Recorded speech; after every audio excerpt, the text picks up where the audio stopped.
If you're having trouble verifying your identity on Epic Games, follow these steps to resolve the issue.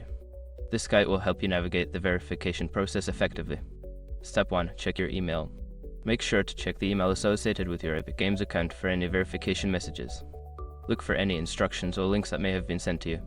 Step 2. Use the Epic Games Launcher. Open the Epic Games Launcher and try to log in again. Sometimes simply attempting to log in can trigger a new verification request. Step 3. Reset your password. If you're still having issues, consider resetting your password. Go to the Epic Games login page, click on Forgot your password, and follow the prompts to create a new password. Step 4. Contact Epic Games Support. If the above steps do not work, visit the Epic Games Support website. Submit a support ticket explaining your verification issue and provide any necessary details to help them assist you.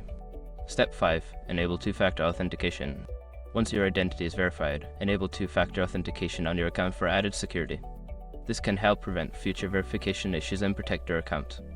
By following these steps, you should be able to resolve any identity verification issues on Epic Games.